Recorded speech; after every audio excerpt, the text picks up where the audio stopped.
Hello, everyone. Welcome to this presentation that I am really excited about sharing more widely. We have titled this one Perfectly Imperfect, Using Mindfulness to Embrace the Messy Parts of Parenting. As a little background, I'm Sophie Showerman, a licensed therapist here in Denver. Janine, the amazing Janine, will introduce herself in a moment. And I've been more accustomed to sharing workshops and trainings with local organizations here on my own, but this time I had the privilege of co-creating with Janine. And Janine, do you want to share a bit about yourself and start the story of how we connected? Absolutely. Well, my name is Janine Cannons. I am also Denver based, and I am a meditation and mindfulness teacher, trainer, and coach. I work with individuals and organizations and groups to make small intentional shifts, incorporating easy mindfulness techniques to increase focus, reduce stress, and I think most importantly, gain a deeper understanding of yourself. So I'm already pretty mindful. However, there was a moment recently in my family with my daughters that I just felt like we could use just a little more support and outside perspective. And there was, some messiness. And Sophie just was recommended to me. And we started with my younger daughter, just helping her go through some messy growing up phases. And we loved her so much that we then had my older daughter continue with her. And she was really supportive, and we had this fantastic shared appreciation of mindfulness and the benefits. So we stayed connected. Yeah, I'll just say Janine has an amazing family. A lot of the families that I work with are already amazing and just want to become even more conscious and even more amazing. And in the case of working with Janine, I realized, as I usually do, that I was learning so much. And there was really a co-creative experience unfolding where Janine and her husband and her daughter's wisdom was coming forward in a strong way. And I was sharing my ideas and my wisdom, and together, so much healing and growth was unfolding. And when we reached the end of our therapeutic process, we realized that there was more opportunity to grow and create together. And that's really the beauty of being a child therapist, is that for parents, I become a parent coach, isn't which is different than a therapist. And from the coaching lens, we get to see where the relationship takes us afterwards. So I'm so grateful to be connected with Janine. I've learned so much from her. And when she approached me about sharing at her daughter's school on this topic that was requested of parents becoming more mindful, it was such an easy yes. And after we shared that presentation, we were asked to record it so that even more people could hear it. And now we're so excited to be sharing it even more widely for anyone that could benefit from this. So just an overview on where we'll be going today. Janine will be sharing information on the what, why, and how of mindfulness with some really tangible tools and tips to take with you right away. I learned a lot in these, what could seem like basic tips, but that we forget, and that many of us actually need help in embodying it in the everyday stress moments with our children. I'll then jump into sharing a little bit on the brain and the nervous system and what's happening there, especially in the messy moments that we most need mindfulness. And then I'll share some heart-based principles that are at the core of my work with families, with examples and details and tips to be taking away today. And then we'll end with just a little bit of information on how you can find us, the work we do, and how we might continue to support you moving forward. So thank you so much for being here and listening, and for growing into the best version of yourself for you and your children. And Janine will take it from here. Excellent. While I share my screen, let's think about how messy life has been over the past few years. So we have our normal messiness in terms of just general life. And then with COVID and the uncertainty and changes in our lifestyle, it's been a really challenging time. And if we think about how we want to show up as parents, we look at this image and it's funny because it's true. We have a fresh version of ourselves, which is the way we want to show up, which is compassionate and taking these messy growing up times and using them as teachable moments and really guiding into them. But with all of the challenges that we have, just that our kids have in their lives and then that we have in our own lives, it can be hard to show up the way that we want to. And what I'd like you to do to start, not from a place of judgment because we all have them, but bring to mind a parenting moment that you didn't show up the way that you would have liked to have. Maybe, afterwards you think, I wish I handled it this way. So take a moment to bring to mind one of those times.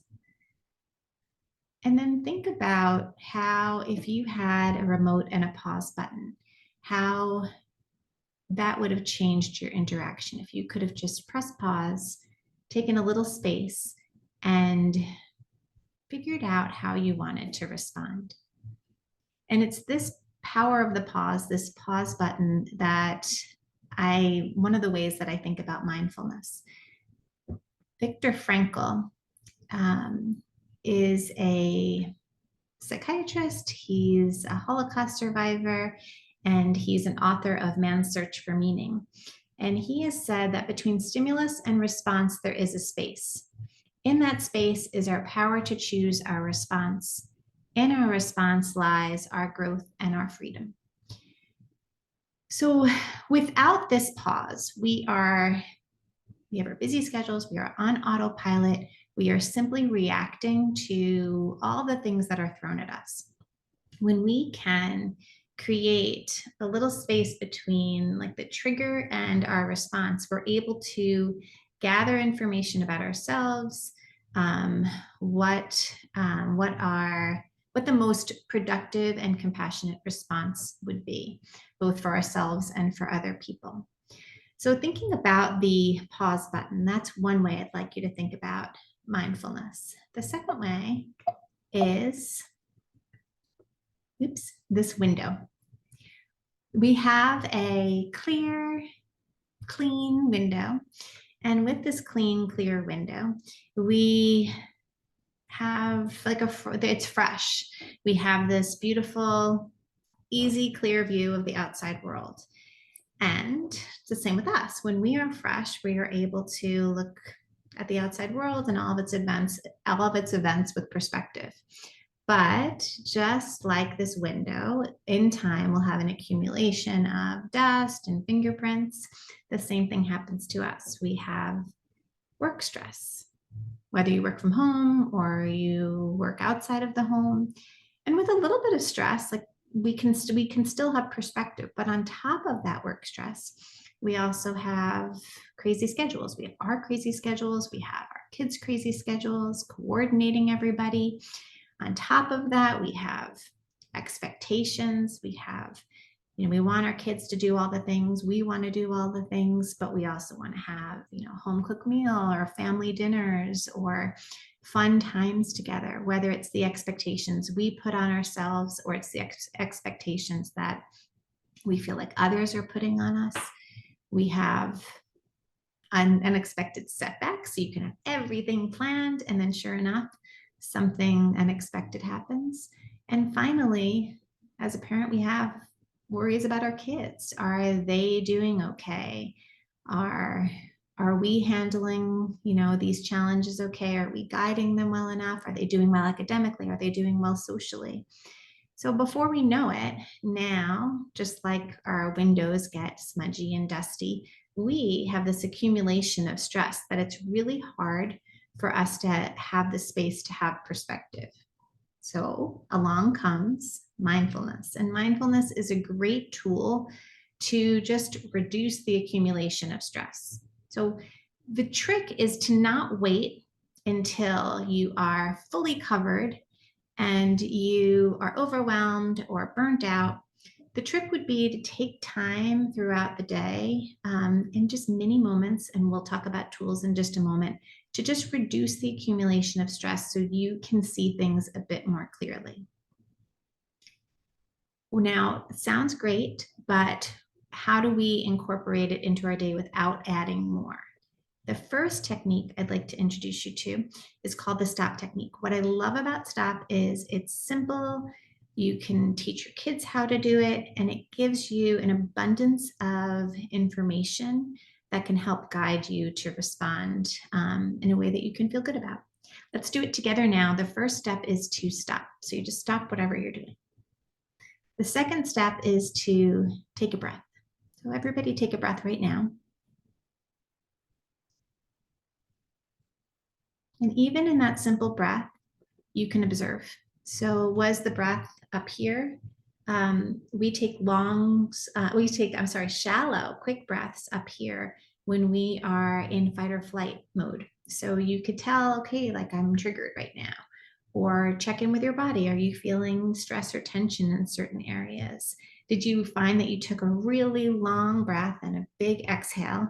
And maybe that's really just what you needed. You have overwhelm, you have a lot going on. Are there any emotions present? Any thoughts that are just, you notice a thought pattern? And then taking all of that information and using that to guide how you proceed. So maybe it's taking a break and coming back later, or maybe it is being able to go forward and use all of that information that you have and use that to guide your response. Here's an example of the stop technique in parenting action. So I have two daughters. It's evening, bedtime. One of the daughters is acting a little strange and trying to figure out what's going on. Takes about 10 minutes, 15 minutes to figure out that she's hiding something. So then more investigation and figure out that she's hiding a phone or, iPad device kind of thing in her bed. So keep in mind the state of my window. It's 8 o'clock at night. Expectation is bedtime. Have had a day of accumulation of stress. I still have things to do downstairs to get put today away and get ready for tomorrow. And I'm one breath away from saying, give me the phone. You can't have a phone anymore. But instead, I take the phone and I say, I need a minute. I'll be back. And I go in my room and I stop.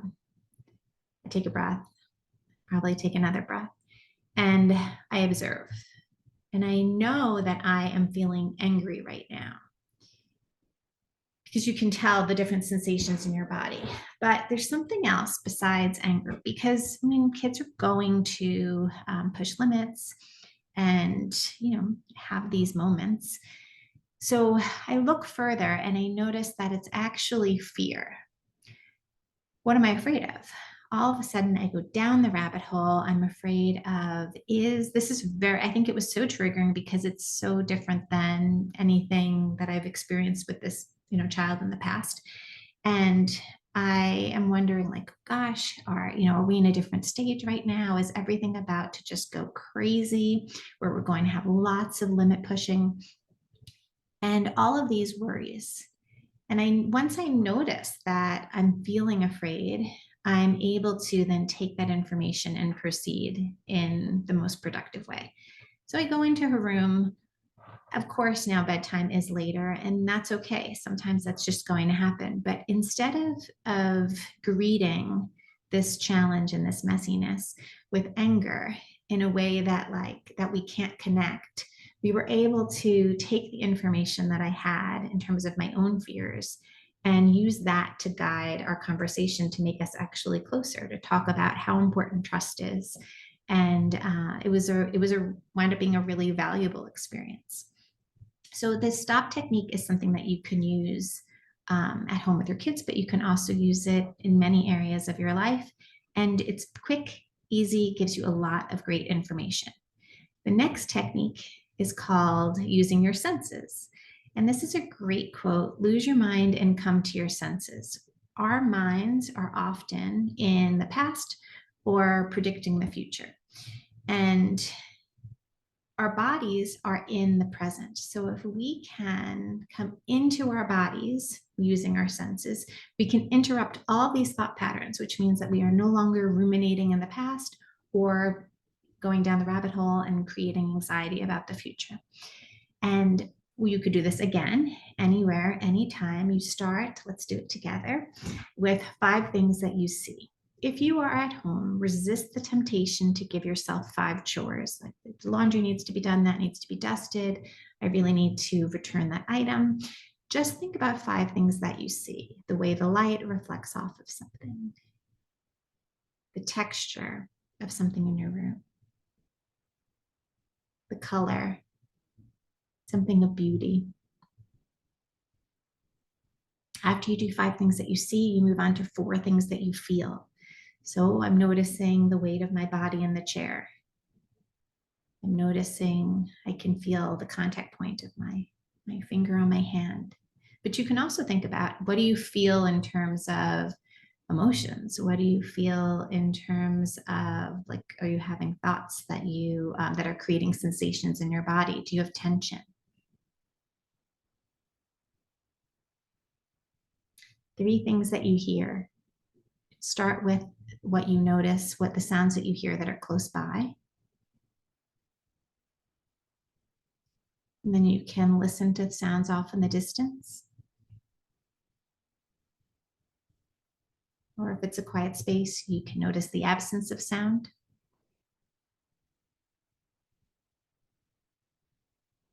2 things that you smell.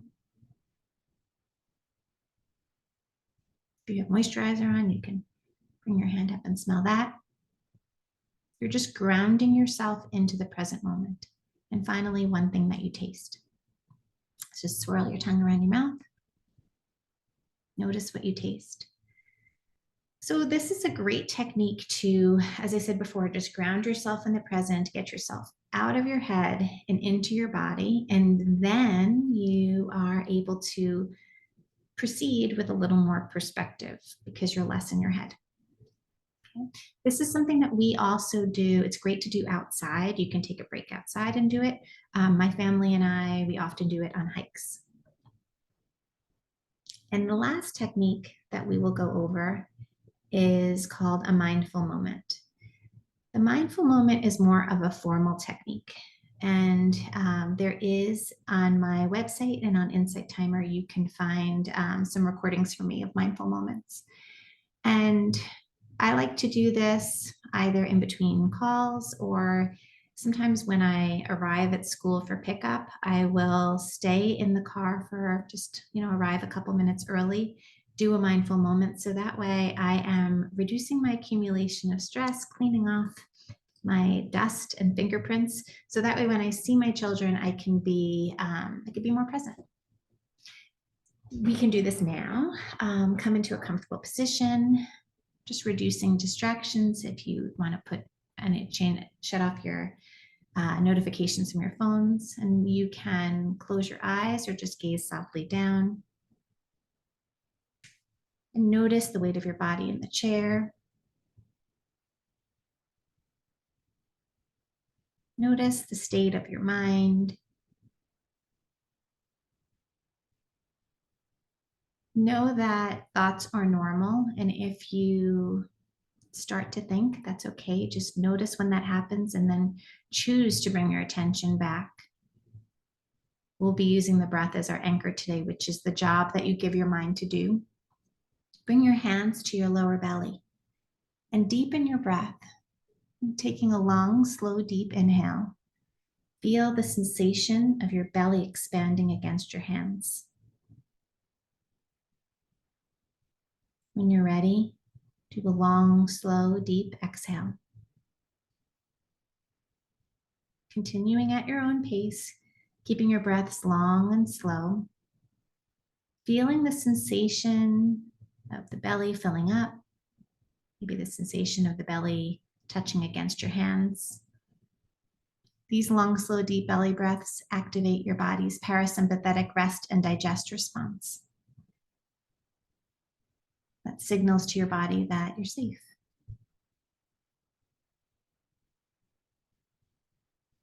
After this last breath, allow your breathing to return to its natural rhythm and becoming very curious about your breath. So the breath is neutral, which means we don't normally pay attention to it. It tends to be ignored.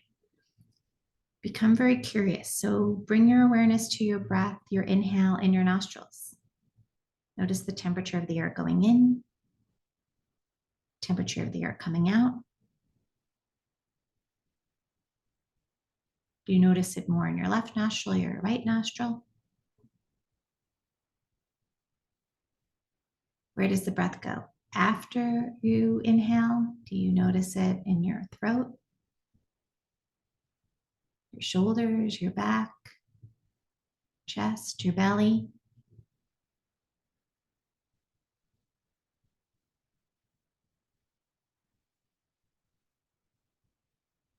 Continuing here for one more breath.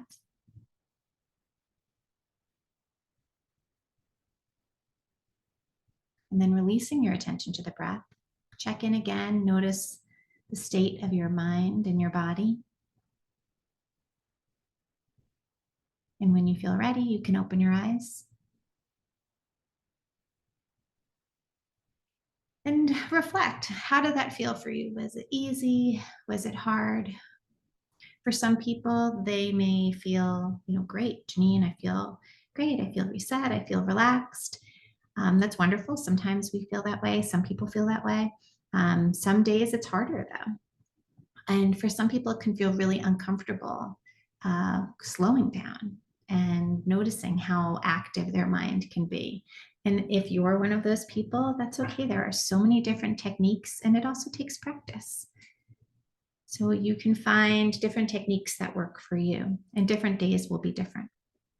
So thinking about this, all these practices, there are multiple benefits. So that lower belly breathing activates the parasympathetic rest and digest response, which reduces cortisol levels. It signals to your body that you are safe, so you can feel relaxed. We also gain self-awareness of our inner landscape, our emotions, our thoughts, and then we can use all of that information to guide our response. Neuroplasticity, that's our brain's ability to rewire and strengthen certain areas. And through research, they've found with brain scans that the hippocampus is one of the areas that there's an increase in gray matter, and that's responsible for emotional regulation. So regulation of emotions. And what that means is that with practice, it becomes more of a trait of you. So you're able to regulate your emotions more consistently. Also, there's decreased activity in your amygdala, which is the fight or flight area of the brain. So that's exciting. And the last area the last benefit would be modeling. So we get a chance to model for our kids and our families and the people around us, not just how to use these tools, but how to deepen our self-awareness and use that to guide us. And most importantly, self-compassion for those times that we are reactive and there's just a lot going on and it's messy, and embracing that mess and learning how to live within it. Before we switch gears and move to Sophie, I want us to think just about that breath, the neutral experience of the breath. When we think about our lives as parents, but just generally as humans, most of our life is very neutral. We wake up at the same time. We have the same, closet to choose from in terms of clothes to wear. We have the same kind of chores or work that we do. It's kind of like reliving Groundhog Day. And if you saw this movie with Bill Murray, Phil, is the character, and he lives the same day over and over and over again. And it doesn't sound like a mindfulness movie, but sermons and articles have been written about the message. And Danny Rubin, the screenwriter, said the absolute worst day of Phil's life took place under the exact same conditions as the absolute best day of Phil's life. In fact, a whole universe of experiences proved to be possible on this single day. The only difference was Phil himself, what he noticed, how he interpreted his surroundings, and what he chose to do. The messiness is not going to go anywhere for our kids or for ourselves. All we have control over is what we notice, how we interpret these experiences in our lives, and how we then choose to respond. So using all of this background on mindfulness and these tools, we'll go forward and shift gears to Sophie. Thank you so much, Janine. Wow, I just want to pause for a moment. I always learn so much from Janine, but I'm really grateful for the ways that she brings simple concepts into our consciousness so we can actually be better parents today. And I actually just learned that you had an Insight Timer app, or like a profile on there. I love Insight Timer, so I'm excited to post that link underneath this video, and we'll get into a lot more soon in a moment. But part of the support that I help parents with is finding their own individuation, finding their center, finding their core, finding their purpose so that they can feel whole and integrated, and then be the stable foundation for their kiddos, no matter what their kiddos are going through. And I feel like Janine is such an amazing example of an individuated, integrated parent. And I see the benefit that that has for her daughters to have space to grow and shift. I hope she wouldn't mind me sharing that part. It's a positive thing. And so, and part of, I just wanted to plug in, part of how parents find their core is by doing their own reparenting work, like, being around other mother energies or father energies that are well and whole and integrated, so that they can do the reparenting that they might need to have that model and find that in themselves. So I actually can't think of a better way to do that than listening to some of Janine's meditations on the Insight Timer app. So we'll definitely be sharing that. Okay, so I'll start with sharing some of the science. I think it can be really helpful. I work with a lot of brainy humans, the politicians, the doctors, the lawyers, and a lot of times they want to know the facts. So if you're one of those people who would like the facts, this is for you. If you don't love the facts, that's okay too. It can be helpful to just have a holistic perspective. Okay, so this slide here shows Dan Siegel's hand model of the brain, but better yet would be if you want to try it with me. You can see my face here in the square next to it and my hand that's up. And I invite you to take your hand, put your thumb over your palm, and then put your fingers on top. And this is your hand model of the brain. Kids love learning this with their parents. So if you capture this one, I very much invite you to share this with your kiddos. If you now open up your palm, you'll see on the bottom of your palm, and also in the visual here, the bottom of your hand represents the brain stem. It's the reptilian brain. So it's the fight, flight, survival part of our brains. It's literally, we can also touch it in our brains at the back here. When you have a baby, your baby is naturally in this state. So babies can't express their feelings or their emotions. They're literally just in survival. And you would never get frustrated. I hope not. Well, maybe some inner frustration, but you would never outwardly blame a baby for being in the state. It's just where they naturally are. If you put your thumb over your hand, and also know if you are sharing this with your kids or your spouse, it can be really good to bring the hand in, because if we feel it in our somatics, in the body, in the tactile experience, it actually lands more deeply in our consciousness. So the middle part is the limbic region. This is the emotional brain. This part starts to come online really strongly at age 2 and 3, and it's where temper tantrums live. So the hippocampus would be storing memory. That's why we have our first memories around this time. And the amygdala it's the alarm system. So something's not right. This is why toddlers need everything to happen right now. And if it doesn't happen right now, there's a problem. We'll talk more about this later, but it's really important for toddlers to be allowed to have tantrums with an understanding that this part of the brain is really developing at that time, and they need to learn through expressing. If you put your hands down now, we're almost done with keeping our arm up. This is the prefrontal cortex on the brain. It's the prefrontal cortex, and it's the adult brain. It's the part of our brain that can think logically, can reason, can have a conversation, can take one experience, learn from it, and make sense of it for the next time.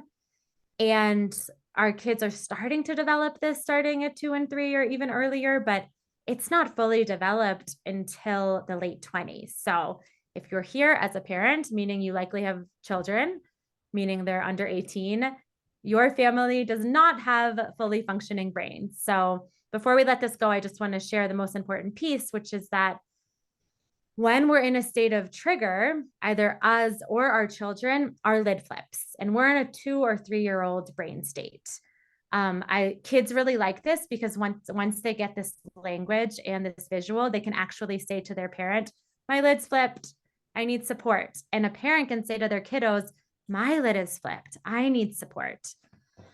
That's why I totally love parents taking time out for themselves when they realize that their lid is flipping.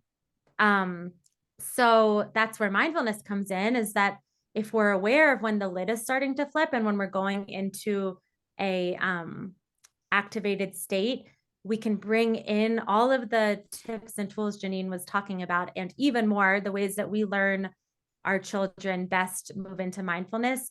We can bring those tools in preemptively, like, hey, let's play I Spy. Hey, let's take a sip of water. And what do you like? Let's see how long we can hold the water in our mouths. But there's ways to kind of activate the brain to keep the lid on before it flips. The good and the bad news: good news because you can have realistic expectations, and bad news because it can be really overwhelming sometimes. Once the lid flips, there's really nothing we can do in conversation or in making sense until the lid naturally comes back on. So when you're talking at your child or yelling at your child to just calm down and find their center, once their lid is flipped, they will actually feel more overwhelmed and more alone in those moments. And so it's really important to support them in co-regulating so that everyone's lid comes back on. And then from that space, you can have a conversation and you can make sense of things for next time. There's so much more I could say on it. Module 2 of the Tuned In Parenting course is an hour of these kinds of topics on the brain and the nervous system. I would actually love, if this is your thing and you want to understand this more, I'd be so happy to just send you the link to that module for free, because I really believe in understanding this to support your children. So please just reach out with that request if that feels like something that would support you. And better yet, you would take the entire course and this would just be one part of it. Lastly here, I'll just, at the bottom, you'll see Name It to Tame It. That's also one of Dan Siegel's techniques. He has the book Whole Brain Child, if you've heard of that. I also really suggest that if you're more logical, linear brained. And he talks about the power of just simply naming what you're experiencing for yourself and your kids as a way of getting the lid back on, and a way of allowing yourself and your kiddos to be seen and therefore more easily regulated. Okay, so now the next slide, we'll be talking about the nervous system. And I'm just going to give a brief overview of this one, just back one here. This work comes from one of my greatest teachers, Lisa Dion. She is an expert in the play therapy field. Her book, Aggression in Play Therapy, is amazing. And even though it's meant for therapists, I really recommend it to parents a lot whose kids are struggling with expressing themselves through aggression a lot. But basically, Lisa's work has taught me that we are our children's external regulators. So if you think about it, when you have a baby, if you've had the privilege of growing a baby or supporting your spouse in that, your baby is borrowing your heartbeat. Like a baby really needs you to regulate. And then when they come out of the womb, like when we're helping our children grow in their early years, they also need to borrow our nervous systems to regulate. And I think sometimes we forget that. We think, well, I saw you with your lid on, thinking consciously and problem solving really well 5 minutes ago. Why can't you do it on your own now? But the reality is their lid has slipped supernaturally and they need some support in coming back to center. There's a handout that Lisa created on nervous system symptoms of regulation and dysregulation that I would love to share with you and go through. And I'm happy to share. Just let me know if you'd like that. But the gist of it is she outlines the symptoms of being in a regulated, grounded, rest and digest place. And this is where we can be mindful. And it's also a place where mindfulness helps us come back to. And when we're in this space, we can think logically, we can think clearly, we can make conscious choices, we feel grounded, our sleep cycles are stable, we're in our body. As I'm reading this, I'm even thinking, how can I come even more back into the center as I'm sharing this so that I can really communicate with all of you? Being in this place does not mean that we're calm. Lisa really underlines that point, because we aren't calm a lot of the times. We have feelings, like sometimes we're angry, sometimes we're irritated, sometimes we're feeling grief and sadness. But what it does mean is that we're attached to ourselves in that moment. So in this very moment, I might feel a little bit nervous, a little bit attached to an outcome that I want this to go well, but I'm also mindful and regulated and here in my body. The reality is that most of the time we're moving in and out of center. So we might move towards a hyper aroused state, which is a fight, flight, or freeze, where our heart rate has gone up, we're pounding sensation in our head. We might feel overwhelmed and disorganized. We might feel aggressive. For kiddos, you might see they might overwhelm others and be really irritable. It might be all internalized. So it's more of an anxiety, but it's still a hyper aroused state that's on the inside instead of the outside. Or some of us move towards the hypo aroused state, which is more of like the checked out, depressive, emotionally constrictive, tired, hard to set boundaries. And a lot of times, if your kiddos are moving towards the hyper aroused state, you might move into the checked out state. For me, I know that I'm there if I'm suddenly feel that it's the most important thing in the world for me to check my email or scroll on Facebook while my kiddo is having a need. And there's nothing wrong with any of these dysregulated states. It's a natural response to feeling threatened, but it's just about realizing that now we have an opportunity to come back to center. On the slide here, you'll see the major threats to the nervous system as Lisa outlined them, and it makes a lot of sense. A lack of physical safety. If one feels a lack of emotional safety, I know for sensitive kiddos, I specialize in working with those strong-willed, sensitive kiddos. They have a really high need to be seen for their uniqueness. And sometimes when they feel like they're not being seen, they feel like they're not emotionally safe and they move into one of these triggered responses. The unknown is a big one that we all have to deal with, and unrealistic expectations. As Janine mentioned, we put all of these expectations on ourselves to have special family time, to be the best mom, to have everything ready for the next day. And sometimes that actually sets us up to be in a dysregulated state. And then the second to last one here I want to underline is incongruency. So if I'm showing up in a way that's not fully congruent to who I am, if I'm holding boundaries and rules for my kids that are not actually true, like, you're not allowed to do that. Like, you're not allowed to stand on the couch when they're trying to get their like fidgets out. and they pick up on the fact that that it's not true for me, that rule isn't true for me, and it's so different for everyone what's congruent. But I know for me, I actually don't care if kids stand on the couch in my office or at home with or without their shoes on. It's just not something that bothers me. Kids will pick up on that incongruency and they'll actually get more dysregulated. Another way I might describe it is if I'm smiling at you, but I'm saying, I'm so mad at you, your system says that's not safe. There's something up here. So it's so important to get congruent and authentic in who you are as a parent, which goes back to that piece of becoming individuated, which means knowing who you are. And your kids will feel that difference so much. There's a lot more I could say on this, but we'll move on to the next slide and get into some of these heart-based principles that I hope will support you. So as I mentioned, I'm a therapist and parent coach. I've been studying child development since my first day at undergrad in Boston at Tufts University. I was sitting in an intro to child development class, and at least some part of me knew that that would be the start to a lifelong journey of studying child development.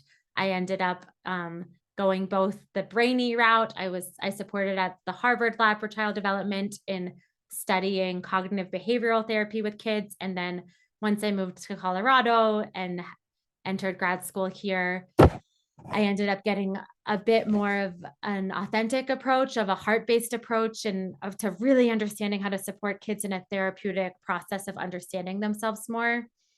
But with all of that combined, I recognized that a lot of parents were leaving my practice feeling like everything was different. They were relating to themselves and their children in a very different way. And when I asked more and more families what was the difference, like, what do you know now that you didn't know before? Or what are you focusing on now that you hadn't focused on before? These are the 5 principles that came through the most. So now I just package them into a set of principles I can share from the beginning. I'll give a brief overview of each of these, but module 1 of the Tuned In course goes very much in depth to these. So number 1 is relax into the present moment and replace any sense of urgency with patience. So because our kiddos are so often in a lid flipped state in their 2 or 3-year-old brain, they will feel like everything is urgent. The amygdala, which is the alarm system that says something here is not safe, is activated. And by the way, if this wasn't clear already, you may have a 7 or 8-year-old or an 11 or 12-year-old that is sometimes activated into this younger brain state, and they're feeling like everything is urgent. So it's really important to allow them to become regulated again, and then you can connect with them. But how we support as parents is we don't enter this state of urgency with them. It's our job to take the mindful moment, relax into safety, and then maybe they're staying dysregulated and not feeling safe in that moment, but we're holding safety until they can meet us there. And it's really important to have patience with our children exactly where they are on the spectrum of regulation, because it's not their fault. Their brain is just getting activated until they come back to a place of safety. And then we can connect with them, whether that's in an hour, a couple of days from now, we come back to the moment and we do some repair and we talk about how it could go differently next time. But we're patient with our children as they come back to a more regulated state. The more that we can be the safe anchor in those moments and allow our children to borrow our regulation and borrow our sense of safety and groundedness, the more quickly that they'll learn how to do that. Because 80% of teaching our children is through modeling and through nonverbal communication. They're watching it all. So they really need to see us taking that moment. There's a lot of times that kids in the playroom will see me with my hand on my heart, just like taking a second. Whoa, a lot is happening here. I think I just forgot to breathe. Let me take a moment, and I see them seeing me. And what's incredible is that later on in the process, I see them doing the same thing. It's the monkey see, monkey do principle that's very research-based. They will mirror back what they see. I talk about the gaze of adoration in the Tuned In course. When you are looking at your child through the eyes of fear and dysregulation, they will show you that back. They like, who doesn't, if you come at someone with constriction, if someone comes at you with judgment and fear, you you behave with those parts of yourself. Like it gets dysregulated. You're not in your highest, most regulated self.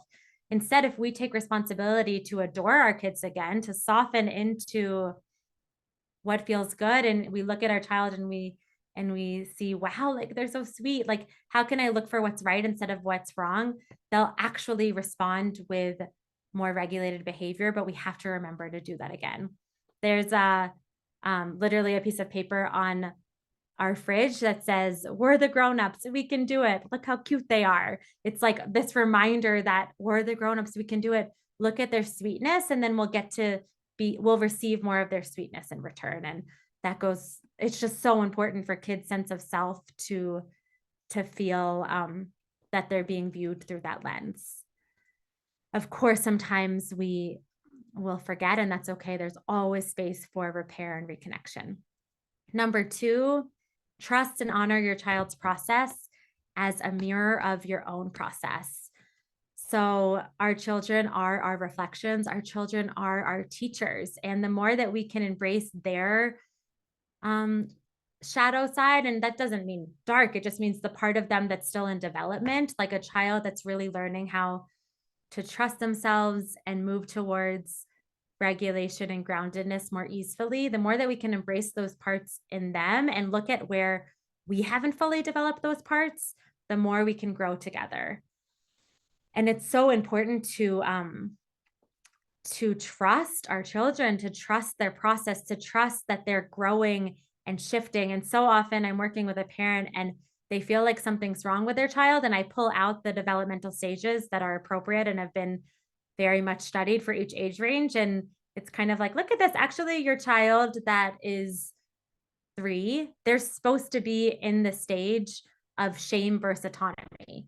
They're supposed to be fighting for, can I do this on my own, versus feeling really bad about themselves and shame when they feel like they can't do it. So let's support them and trust that they will naturally grow through those stages. So I really support parents to zoom out into more of a bird's eye view of the timeline of their life, and so that they can trust the process in themselves and in their children. Um, and the reason this is in this presentation on mindfulness is because none of this is possible without awareness, and awareness of what's happening isn't possible without mindfulness and coming back to this moment. Number 3 is prioritize connection. So connection is a basic human need. I mean, there's a syndrome called failure to thrive, in which children actually don't make it. They don't survive if they don't have connection and love that's required for people to feel emotionally safe. And so I know most of you listening to this are not in extreme states like that, but some of us have forgotten that our kiddos so badly need to feel connection. And I am such an advocate for building in one-on-one time for even 5 minutes a day, if better yet, 15 minutes a day, but to have concentrated time that your kiddo always knows will be there, that you're very attuned to them. And they can feel you. And it's a way of letting your child know, you're worthy of my time, you're worthy of my attention. And um, there's a 15-minute audio on how and why to do this on the course page if you want more tips on that. We can't connect with our kiddos if we haven't been connecting with ourselves, though. So a reason to take the mindful moments and build a self-care practice. It's so important. Number 4 is embrace loving boundaries. There's nothing more dysregulating to a child than not knowing what the boundary is. There was a study on a playground where kids were playing on a structure and there was no fence, and they observed the behavior and they saw kids interacting and engaging and with certain types of play. They then put a fence around the playground, and in their observations of children at play, they saw that kids actually branched out further, engaged with more kiddos, and were more well adapted to the setting. The takeaway is that containment and boundaries are so important. So I teach a lot on how parents can create consistent and clear boundaries for their kiddos and offer what's really loving containment for their child to feel safe to be even more of themselves. Especially for sensitive kiddos, it's important to learn how to do that in a way that's neutral, consistent, and loving. But for now, I invite you to think about, where does your child need a clear and contained fence in their lives that you might not be consciously creating, and how could you start to create that? And lastly, show up authentically and with curiosity. This goes back to the congruency piece. And yeah, our kiddos want relationship with us. They want authentic relationship with us. And if we're not slowing down to be ourselves and be honest with them, it's hard for them to feel that. So I just invite you to think about, where could you be even more true with yourself and with your child today? And that's not possible without self-care. So I really believe that self-care is a non-negotiable as a parent. And it doesn't have to look like, and it likely won't look like, a 3-hour bath as a mom, as a busy mom, but it does look like 5 minutes to slow down and listen to a song, or go for a walk and actually taste your coffee. Um, just weaving in that can create so many shifts in how you're able to relax into parenting your kiddos the way that you want to. And it's also a form of modeling regulation, which is so important and weaves in everything that we've been talking about today. So that's it for now on tips. Thank you so much for taking in this information. I feel really connected to the many kiddos that I get to connect with one-on-one. At this point, it's hundreds, maybe 1,000. And I get to really, I mean, the gift of getting to be let into a child's heart and soul in the play therapy room is the best gift I've ever received. And I know from those kiddos that it's the greatest gift to them when their parents learn some of these principles and learn how to be more mindful and more available and more attuned to them. So with that, we'll move into closing. And just the last tip here for you is the number one tip that I have for your child's emotional health and your long-term connection is to believe your child, to validate their feelings. If they say, "This is the worst day of my life," then you say, "Oh my goodness, I believe you. That must be so hard to currently be in the worst day of your life. Wow." There's no negotiating that. Like, for to believe your child and to let them feel what they're feeling without trying to shift that, is where they will then eventually be able to see more clearly and trust you to hold them in your relationship. It's not about fixing, it's just about attuning, trusting yourself, and trusting your child. Um, and I hope that that lands for you. Lastly, and then we'll leave you with some affirmations to sit with as a parent. How can you get support moving forward for me and Janine? As for me, I have the Tuned In Parenting course, which is a self-paced 10-module transformational process. You can listen along like a podcast. There's also a lot of therapeutic support with recorded meditations before and after each module.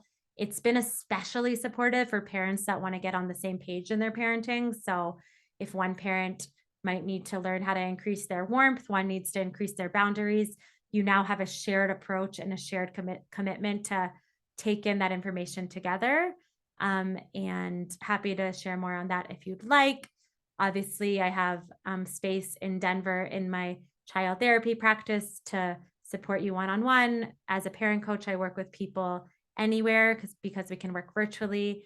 Showerman Wellness will be launching soon, or if you're listening to this in spring of 2023, it will have already launched. But my husband and I will also be offering ketamine assisted therapy here in Denver, because we're seeing that there's a disease of parents that are stuck in their own depression and anxiety and aren't able to show up for their kiddos. And ketamine is now one of the most evidence-based treatments for remembering that we're okay and we're whole and we can heal so that we can show up for our kiddos. And you also may want to check out my podcast with my sister-in-law, who is amazing, Kendra Bamforth. And we just get really real about the messy parts. Like, it's not, we share vulnerably, and we don't have answers, but it's fun and entertaining and short clips that you might want to check out. I'll hand it over to Janine now, and she'll share about how you can find her. That's me in my office. I think one of the biggest things that while listening to you is just about not about the fixing. I think that's one of the hardest things about when life is messy, about resisting that temptation to try to fix it. Mm-hmm. Yeah, I mean, I'm a problem solver, so I like my go-to response is to fix and to create another solution and create a behavior chart or create a plan or send a Google sheet out. And so I have to take my own medicine and learning to sit with the intensity that's there. And it makes me want to share one last piece.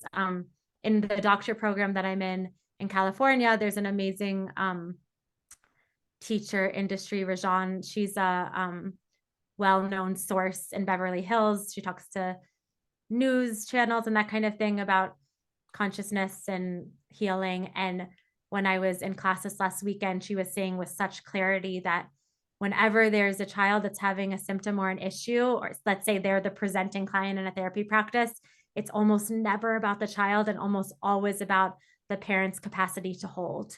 It's like a holding thing. Like, can the parent hold the intensity or the initiation that their child is going through? And so all the more reason to build the mindfulness skills to be able to hold what's happening, because even with the most families that I work with, as soon as their child integrates one learning, like, okay, now we're feeling really good in boundaries or self-confidence, something else will come along that feels intense. So we just increase our capacity and increase our capacity to hold our children's process. Absolutely. And I think it's that self-awareness that that drew me so much to mindfulness and its benefits. Oh, here are the parenting affirmations. Let's do that first. Yeah. So I mean, these kinds of affirmations came from working with parents that needed to remember that they're okay. And our brain only hears the words that we're using. So if we're stuck in, I'm not good enough, then we'll just be hearing not good enough all the time. So here's some examples. Take a screenshot of this screen if they land for you. And I encourage you to write your own, that you can start to operate from a place of wellness and be relating to your world in a way that's well, instead of based on negativity or stuckness. Absolutely.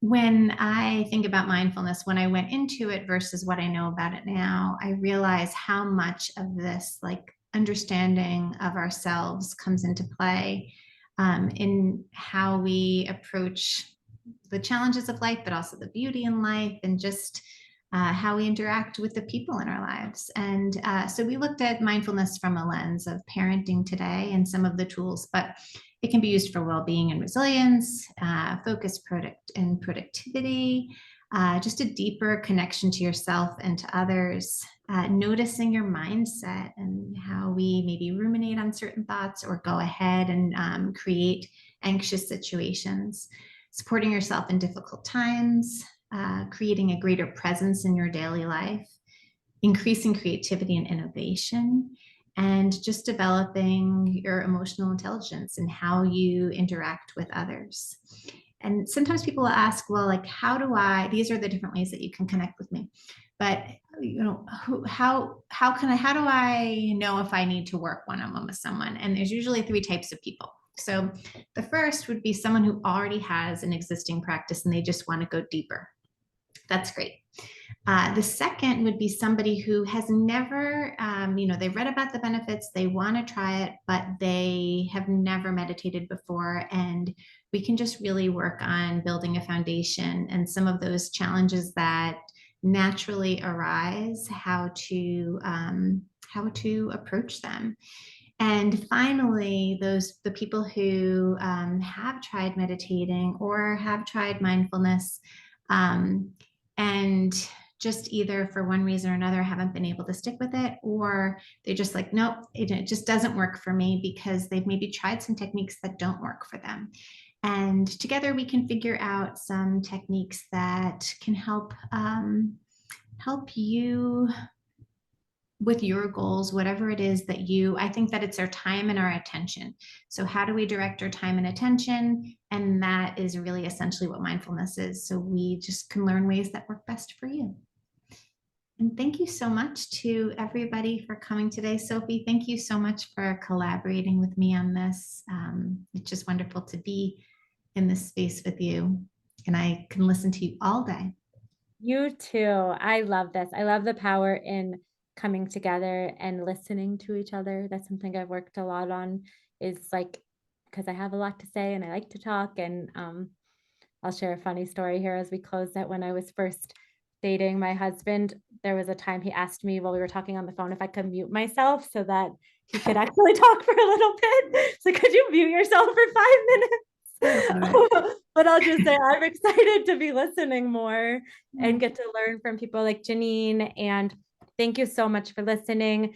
We're really excited about also sharing this in person, just like we did the first time. There's a different type of connection that can happen in a group with real people in a circle. So if you want us to share this with your school or community, or if you want us to adapt it to an organization that just wants to focus on more like ways of being in the workplace or as a human, we can adapt these principles to ways of life other than parenting. But I'm just really excited that you all are here and you've listened, and thank you so much.